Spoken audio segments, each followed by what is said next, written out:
সবাইকে বিজয় দিবসের শুভেচ্ছা। রাসেল ভাই, এর আগে আমি একাধিক প্রোগ্রামে এসেছিলাম। বিশেষ করে বিশেষ কিছু এপিসোড, বিশেষ করে ভূত এফএমের জন্মদিন, হ্যালোইনের প্রোগ্রাম। তো আজকে ২০১৩ সালের মধ্যে আজকেই প্রথম আমি আজকে একটা প্রোগ্রামে আসলাম যে আজকে বিজয় দিবস। অলরেডি রাত ১২টা বেজে গেছে। তো আজকে আমাকে ইনভাইট করার জন্য আপনাকে অসংখ্য ধন্যবাদ। মুক্তিযুদ্ধের শহীদ যারা হয়েছেন তাদের আত্মার প্রতি মাগফিরাত এবং যারা জীবিত আছেন তাদের প্রতি বিনম্র শ্রদ্ধা জানিয়ে আজকে আমি আমার প্রথম স্টোরিটা শুরু করছি। আসলে ভাই, ঘটনাটি এটা চুয়াডাঙ্গার আলমডাঙ্গার ঘটনা। আচ্ছা। যে এই ঘটনাটি শেয়ার করেছে সে রাজবাড়িতেই থাকে, আমার জেলা রাজবাড়িতে থাকে। তার মামার সঙ্গে ঘটে যায় ঘটনাটা আমি প্রথমে শুনে প্রথম দিকে বলতে চাই নাই। আমি প্রথমে বলেছিলাম যে এরকম ঘটনা আমি শুনবো না, কিন্তু তারপরে যখন শেষ হয়েছে তখন মনে হয়েছে, আমার কাছেও মনে হয়েছে যে আসলে আমি এই টাইপের ঘটনা এর আগেও কখনো শুনিনি। আসলেই তাই, আসলে।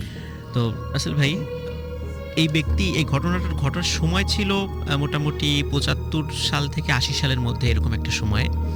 তো ওনার বাড়ি আলমডাঙ্গার একটা প্রত্যন্ত অঞ্চলে ছিল। তো উনি পেশায় ছিলেন একজন কসাই।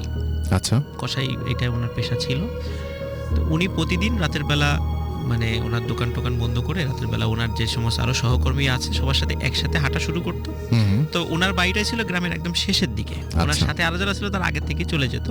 উনি শেষে হয়তো ০.৫ কিলোমিটার হেঁটে ওনার বাড়িতে পৌঁছাতেন। তো রাস্তার দুধারে ওই সময় অনেক গাছগাছালি বা মানে জঙ্গল টঙ্গল ছিল আর কি। আর ওই সময় আসলে আর একটা সমস্যা ছিল, ওই সময় ওই অঞ্চলে ব্যাপক ডাকাতির মানে প্রবণতা ছিল। মানে মানুষ এই কারণে অনেকে রাতের বেলা একা চলতো না, ডাকাত ধরতে পারে। এবং রাতের বেলা যারা বাসায় যারা ঘুমাতো তারাও হাতের কাছে লাঠিসোঁটা রেখে দিত যে কখন ডাকাত আসে, এরকম আক্রমণ হয়, এরকম সবাই একটা আতঙ্কে থাকতো ওই সময় আর কি। তো আর খুন খারাপি ওই সময় ওই এলাকায় বেশ একটা নিত্য নৈমিত্তিক ঘটনা হয়ে গিয়েছিল। আচ্ছা। তো উনি যখন অন্যান্য দিনের মতো ওনার সহকর্মীদের বিদায় দিয়ে, ওনার দোকানে আরও যারা কর্মচারী ছিল তাদেরকে বিদায় দিয়ে, ওনার হাতে যেই সমস্ত মানে গরু বা খাসি জবাই করার জন্য যে চাকু টাকু লাগে, তো এগুলো ওনার একটা ব্যাগে থাকে। তো ওটা নিয়ে উনি যখন ওনার বাড়ির দিকে যাচ্ছিলেন, হঠাৎ করে ওনার মনে হলো পাশের এই জঙ্গলের মধ্যে থেকে কেউ ওনার দিকে টর্চ মারছে, মানে টর্চের আলো দিয়ে কোনো কিছু সংকেত দিচ্ছে। আচ্ছা। তো ওই সময় কিন্তু রাসেল ভাই, যে যারা ডাকাত অনেক দূর থেকে অন্য ডাকাত গ্রুপদেরকে এরকম টর্চ মেরে সংকেত দিত। তো উনি ওটা দেখে মনে করলেন যে তাকে হয়তো বা ডাকাত দলের কেউ ভেবেছে, এই মনে করে মানে তাকে সংকেত দিচ্ছে। তো এখন উনি এই জিনিসটা চিন্তা করে একটু ভয় পেলেন এবং উনি তাড়াতাড়ি করে হাঁটা ধরলেন বাড়ির দিকে। আচ্ছা। তখন খেয়াল করলেন উনি যখন আরো এগিয়ে চলে গেছেন, একই রকম ভাবে মানে জঙ্গলের ভিতর থেকে ওই জায়গা থেকে আবার মানে ওই জায়গা বলতে উনি যখন এগিয়ে গেছেন অন্য একটা জায়গা থেকে মানে টর্চের ওরকম সংকেত দিচ্ছে। তো উনি বেশ অবাক হন যে আমি হেঁটে আসলাম এই জঙ্গলের মধ্যে, এত তাড়াতাড়ি এসে আমাকে আবার মানে টর্চের সংকেত দিচ্ছে, ব্যাপার কি? তখন মনে হলো যে যাই আমি ওনাদেরকে গিয়ে বলে আসি যে ভাই, আপনি যাদেরকে খুঁজছেন আমি আসলে ওই লোক না, আমি ভিন্ন লোক, আমি ডাকাত না, সেটাই, আপনাদের দলের লোক আমি না। এই চিন্তা করে উনি মানে জঙ্গলের ভিতর নেমে গেছে যে যাই বলে আসি। তো রাসেল ভাই ওখানে গিয়ে কোনো লোককে খুঁজে পায় না, উনি ডাকাডাকি করে কোনো লোক খুঁজে পায় না। তখন উনি যখন ফিরে আসবে হঠাৎ উনি লক্ষ্য করে ওনার পায়ের কাছে একটা লাশ পড়ে আছে। এবং লাশটি একটি সদ্য বিবাহিতা একটা হিন্দু মেয়ের লাশ। তার শরীরে লাল বেনারসি শাড়ি ছিল, শরীরে গহনা ছিল।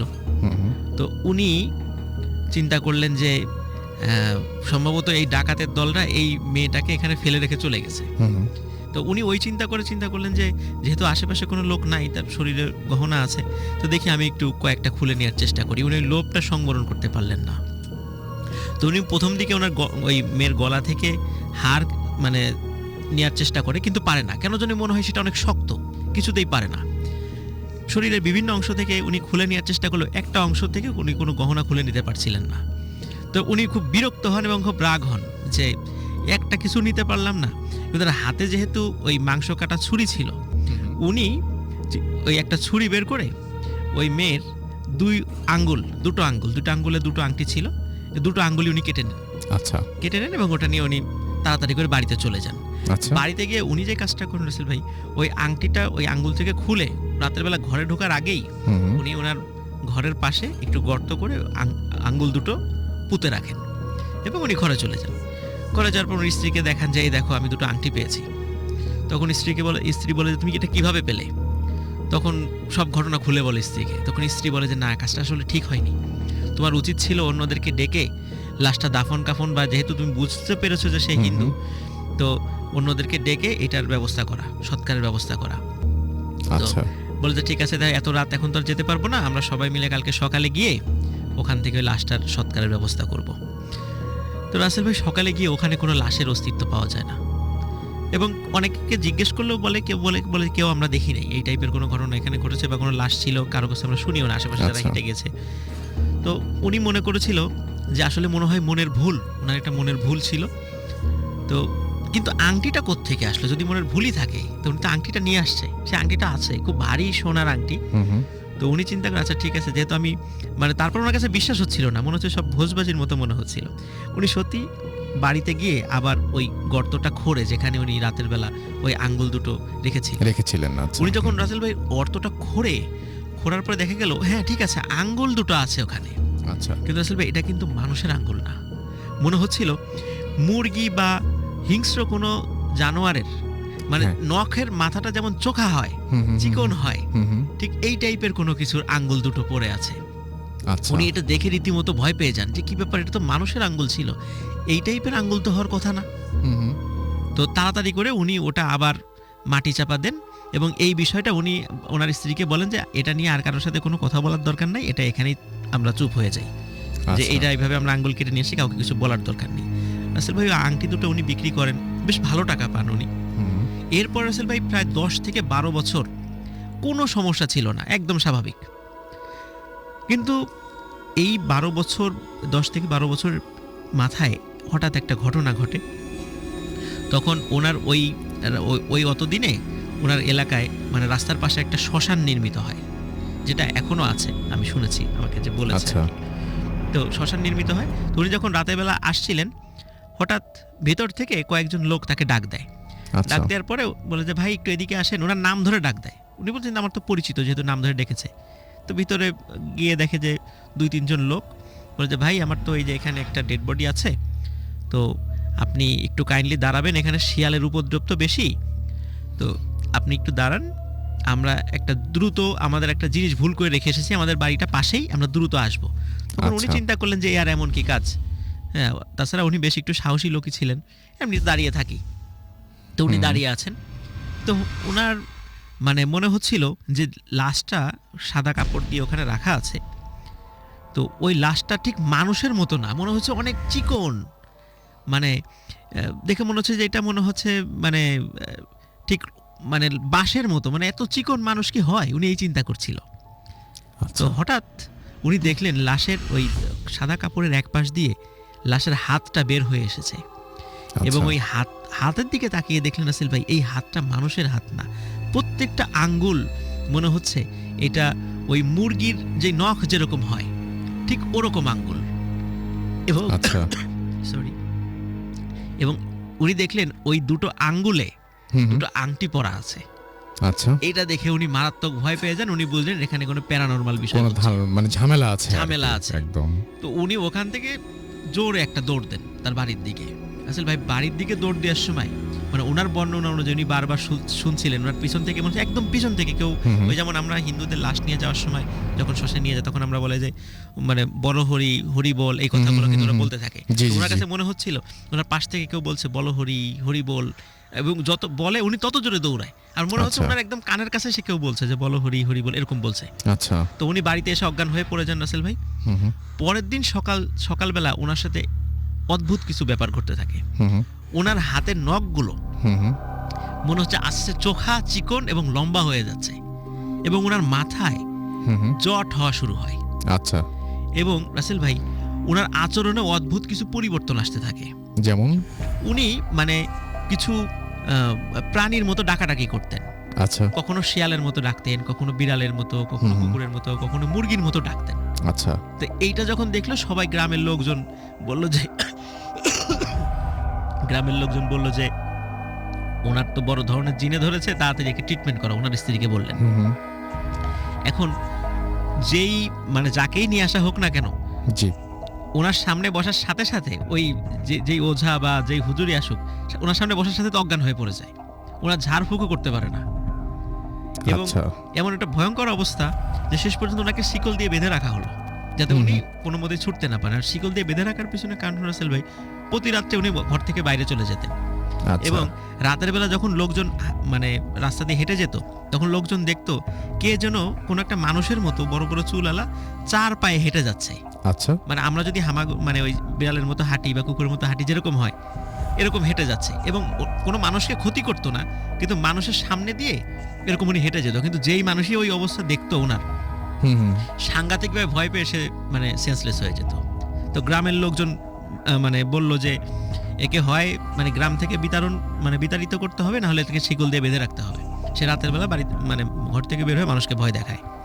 তো এটা একটা ব্যাপক সমস্যার সৃষ্টি হয়ে গেল। আচ্ছা। পুরো গ্রামে এবং তার নিয়ে একটা আতঙ্ক সৃষ্টি হয়ে গেল যে রাতের বেলা এখন মানুষ বাসা থেকে বের হতে ভয় পায়, যে ওই পাগলটাকে যদি দেখি যে হামাগুড়ি দিয়ে হেঁটে আসছে, দেখলে অজ্ঞান হয়ে যাবে ভয়ে।